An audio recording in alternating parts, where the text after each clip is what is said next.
Yeah, the Cardinals got boat raced by the Commanders. Yes. Yes, they beat the Rams by 30. Okay, we know all of this. The Cardinals aren't playing great week in and week out. Are there bigger storylines that we should be discussing? Yeah, and we're going to do it right now.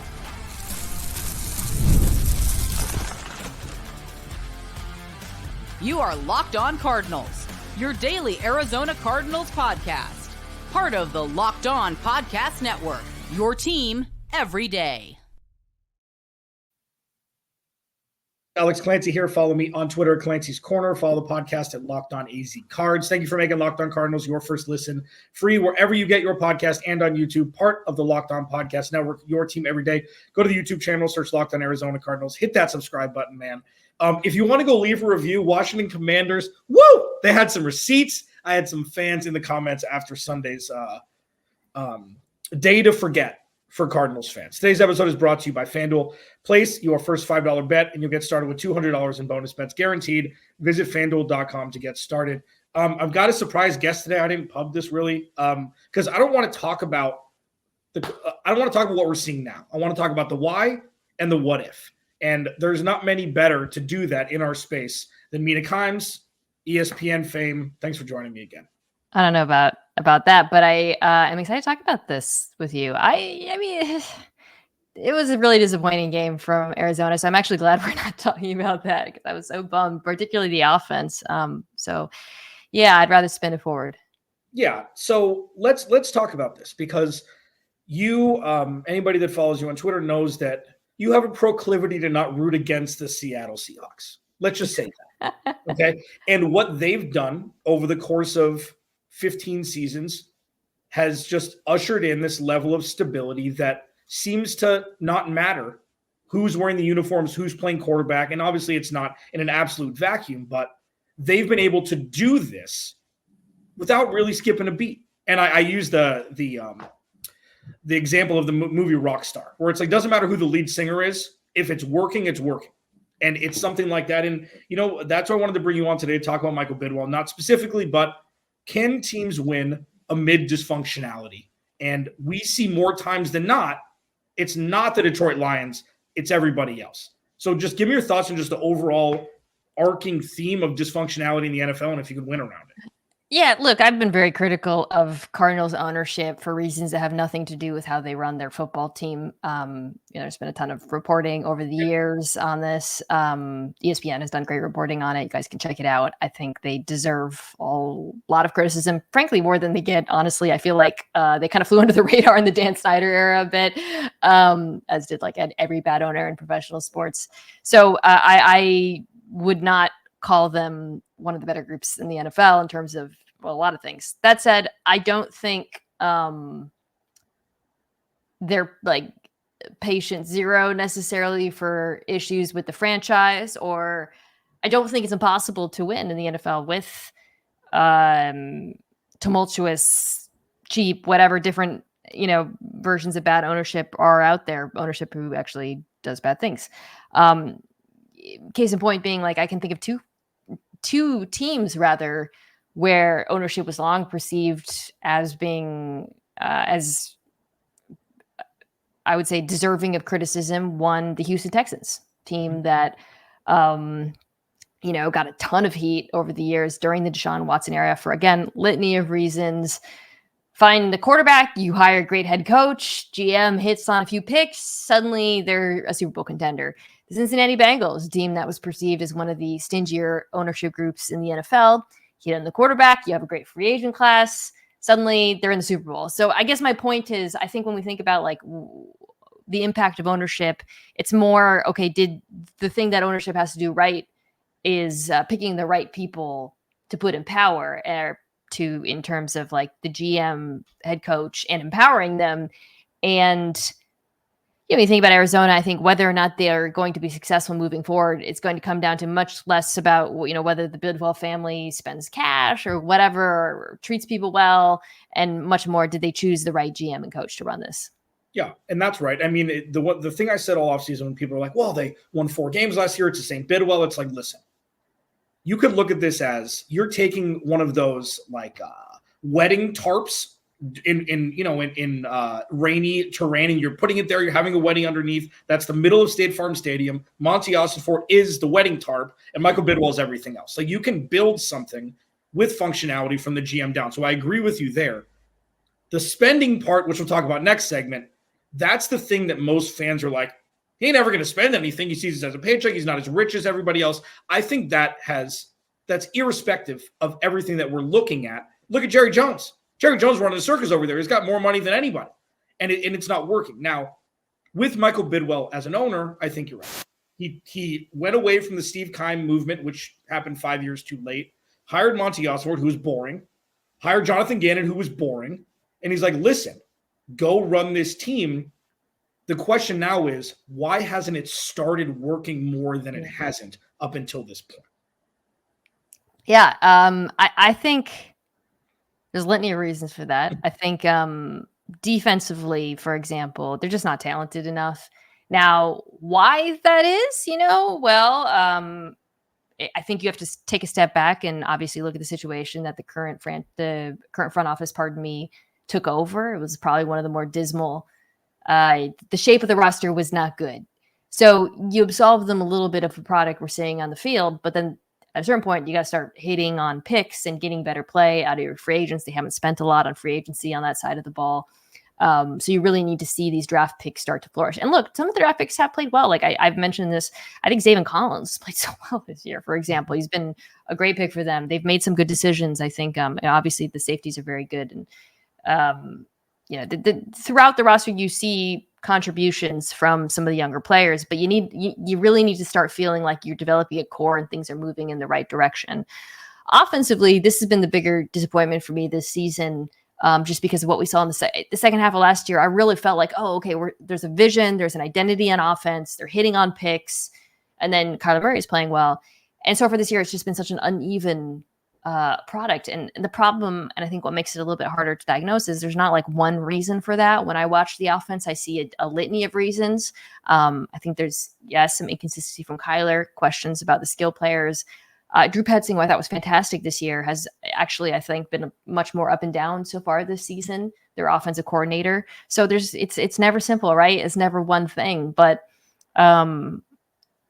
at a certain point, the rebuild has to turn into more of a sustainable, product than what we're seeing so far. And I think Cardinals fans have every right to expect more, especially out of this offense. If you're looking for a co-hosting gig, you got my email. Because that's the only thing that's worse than having a problem is not knowing what the problem is or the root of the problem. We're seeing that from the offense, and it could be Kyler. There's people who've been preaching for Kyler to be gone forever. There's people who have been preaching, whatever it is.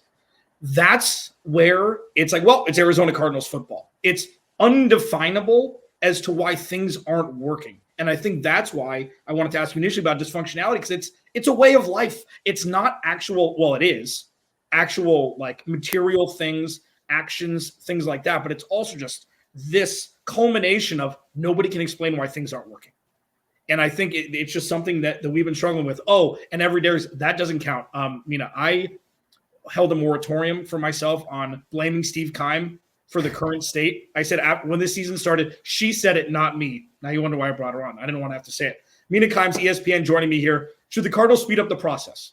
They've got draft picks. They're one of the youngest rosters in key positions in the league. They've got more money than King Midas to spend.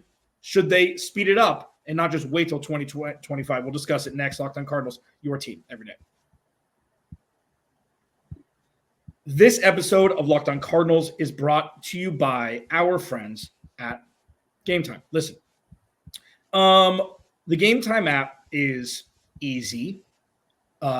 It's sexy. It makes everything so easy for you to just look down and be like, listen, I want to go to a Cardinals game. Suns are right around the corner. I want to go see KD in action.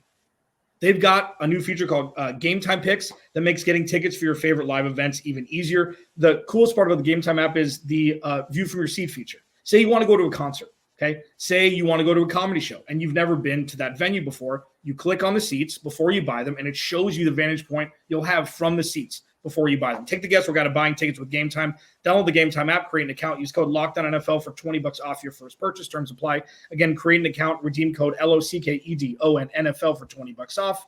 Download Game Time today. Last minute tickets, lowest price, guaranteed. All right. Mina Kimes, ESPN, joining me here talking Cardinals. If you want to talk about the game more, you can listen to hundreds of other outlets. I'm done with that. Are there hundreds that are talking about Arizona Cardinals football? Mina, come on. I feel like I'm going to share a nice 20 minutes here of just escapism from what we witnessed on Sunday. No, probably not. Probably not. But it's interesting that the Cliff aspect wasn't even like a wrinkle of the discussion. So yeah, he called a great game. The Cardinals looked terrible. And it was just, that was kind of the thing, the boiling point where it's like, what are we doing here, guys? So it begs the question, what are we doing here, guys? They've got all their picks. They've got upwards of 90 mil. They still have money on this cap to spend this year. Yeah. And they have glaring needs. Now, obviously the question is, who would they trade for? Who would they go out and get? Hassan Reddick, it's boring. He's older. He's going to want way more money than he maybe deserves, even though he would add a pulse to this defense. I'm looking at guys outside the box because talking about this team every day gets monotonous when there's not a whole lot going on. Guys like Max Crosby, guys like Micah Parsons, guys who are in dysfunctional situations who either haven't gotten paid yet or have gotten paid maybe less than what they're worth, who could be had for a first, a third, or whatever it is, and you're instantaneously making your team better. If I were go ahead. No, keep going. If you were a GM and you saw the Cardinals roster, you saw the money they had, and you saw dysfunctionality spewing across the NFL with all this bad football being played during the first month, which is still technically the preseason, you would think. Would you sit on your hands, or would you draft top 7 next year and hope for the best with unproven 21-year-old kids coming out of college? Yeah, I do like the idea of a trade because it does feel like, kind of like what I was saying earlier, you're not rebuilding anymore. And what especially the offense should be, they're playing below their talent level. I think the defense, it's just a reflection of the personnel. It's just not a good defense. And at a certain point, like it becomes untenable, right? To expect the offense not that the offense was, they were bad last week, but like, I'm just saying, like, you can't expect to win the NFL or even, be in wildcard contention with this defense that they're fielding at the moment. I don't think Max Crosby, I think that the Raiders you'll have to pry Max Crosby out of their cold, dead hands. Trey Hendrickson is a name that's interesting to me, but I don't think the Bengals he is literally the only thing holding that defense together at the moment. I'm looking at the top edge rushers right now in pass rush win and basically looking to see if there are any on bad teams. Jadeveon Clowney has been good again on the Carolina Panthers, but they have so little behind him. I would be surprised if they're willing to do anything. And that's the thing. Like, the issue with this offseason where, fans have been clamoring for the big splash signing. There were like 3 blue chip defensive players who were all going to get more money than the Cardinals wanted to give him. Like, Christian Wilkins was the big name. He goes to the Raiders. Their team's a mess, and they now have $120 million guaranteed defensive tackle, maybe maybe the best in the game. If Dexter Lawrence has anything to say about it, like, that wouldn't have helped this team move forward. I think that's what I've been struggling with. Like, say they would have traded for Hassan right before the season started and signed Yannick Ngakoue, or they would have done a 1-2 punch where it wouldn't have broke the bank. It would have moved things forward. So that's why I'm struggling finding a way for this team to get better before 2025. And yeah, I will say I haven't studied this upcoming class, but I hear it is a great edge class. So that has to be considered. But again, I just feel like you don't want another lost season with this team, especially at a moment when the Rams are obviously unbelievably injured and the Niners for once appear to be a little bit vulnerable because of their own injuries. Like, the Cardinals should be in the mix in the NFC West right now. And obviously they beat down the Rams. So I would consider it. A couple other names who are just jumping out looking at this list of, I'm just looking at edges as well. Recent draft picks, Kayvon Thibodeau, Travon Walker, in Jacksonville, both teams that have expensive edges. Maybe there'd be some willingness there. I don't know. Those are the other names that come to mind. It's hard at this point to tell in the season who might be sellers, but I think a lot of teams are going to be looking at Jacksonville after their own 4 starts. Yeah, so maybe sure. that's a team I would consider. Yeah, there's gonna be vultures everywhere. But the thing is, like, now instead of the trade deadline, is they could be 1-8. Like, the season could be lost at that point. And they're like, well, you may as well wait. So it's like, say they beat San Francisco on Sunday, which, if the offense turns on, they've played well at Levi Stadium, and who knows what that's going to be like with the skill position players. Brandon Ayuk has played very underwhelmingly since getting paid. Say they win and they go to 2-3, and say Seattle loses or something like that, and they're in a sense, it's like there's no reason to wait if you're going to try and win this year. And it's just the biggest issue I have with it is it infringes directly upon the defense when they know that on the offense, when they know the defense ain't stopping anybody. So it's like, you can't run a run-of-the-mill offense besides your first design package, which they've scored a touchdown on in all 4 weeks, where it's like, what are you going to do? You got to throw the ball down the field. You got to score more points than they do. Yeah, I think about like Monday Night Football when it became very apparent that Seattle, on defense half the defense was out and they couldn't stop Detroit. But watching that, I'm sure you felt like they were in it. Like because when Geno Smith had the ball in his hands, throwing to that group of skill players, they literally, they almost went toe to toe with them. And I think Arizona right now, that's the state of their defense, but you don't feel that way watching the offense. I mean, the ideal version of this team right now is one where the defense is not good, but maybe scrappy enough to get a few stops here and there. And then the offense can control the game by running the football and dominating teams on the ground. And that's what I'd like to see in San Francisco, because that run defense is vulnerable. I'd like to see them, getting back to playing sort of big boy football we saw in the second half of last season. I want to see Kyler Murray with the ball in his hands with a few explosive runs, which is something that I believe San Francisco is vulnerable to. I want to see them attacking those linebackers, which outside of Fred Warner, that's a real weakness of this. The Niners defense is not what they've been, if you've watched them much. And I really feel like the vision we had of this Cardinals offense should be one that can attack them, but we just haven't seen that consistently. Mina, you're the best. Thank you so much for agreeing with pretty much everything that I've said. It is really nice. I really appreciate it. We don't stage this, I promise. Tell people where they can find you. Yeah, so we'll be talking about this game on my show. I have Ben Solak on this week to preview Week 5, and this is one of the games we'll be discussing. So please come check it out, Cardinals fans. The Mina Kimes Show featuring Lenny. You can subscribe at youtube.com/@Mina Kimes, or just check it out in audio wherever you get your pods. Ben Solak, former Locked On talent, the babyface killer himself. You may as well check that out, as well as Locked On Cardinals. Thanks so much for joining me, Mina. Really appreciate it. We will talk about everything Mina did next. Locked On Cardinals, your team every day.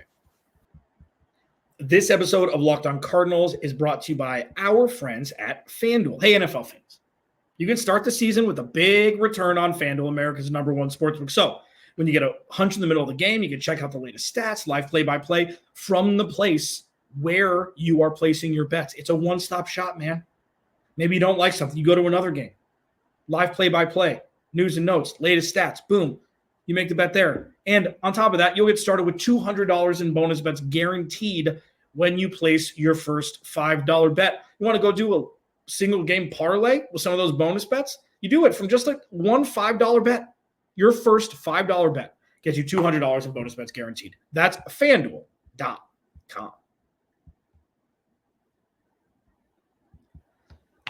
Locked On Cardinals, your team every day. Please go to the YouTube channel, search Locked On Arizona Cardinals. Hit that subscribe button, man. Turn notifications on.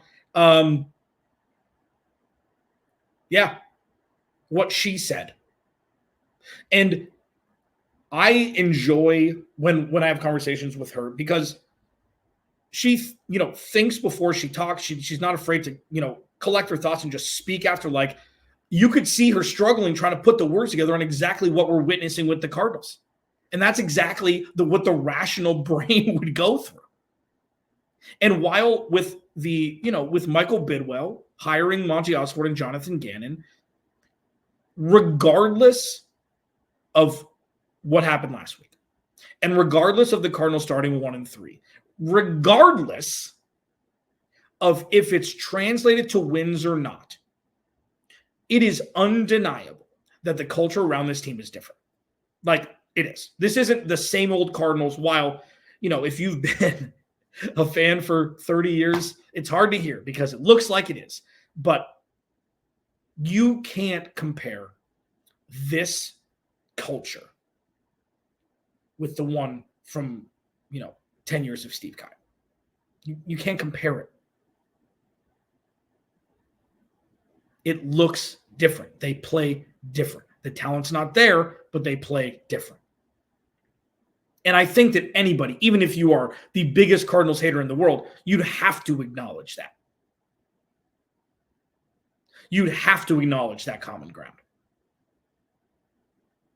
And with that, the reason why I've been so demonstrative about the new regime and Kyler Murray, et cetera, and trust the process is because that foundation was built out of nowhere.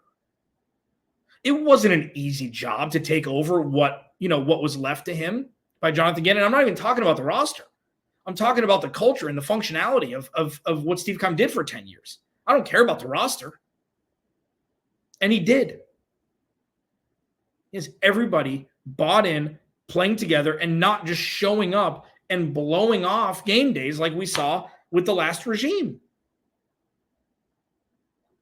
So because of that specific thing that was very difficult to do, very difficult to change in the time frame that he did, will it long last? I don't know. We can only talk about what's happening right now.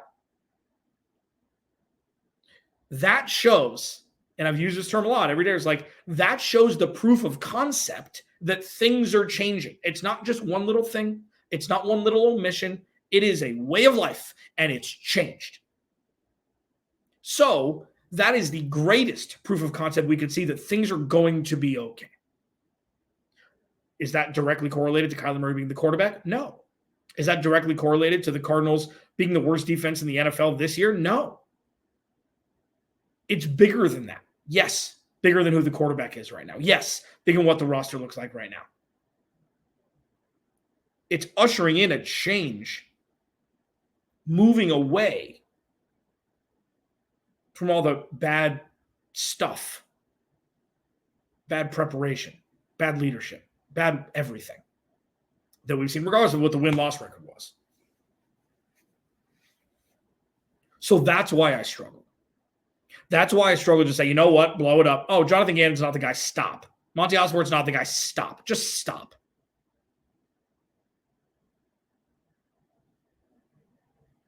Now, regarding should they be making moves here, I get more and more, like I move like, it's like if you just put a snail in a field or something and you just come back the next day, you're like, oh, moved a couple feet. Still far away from the line, but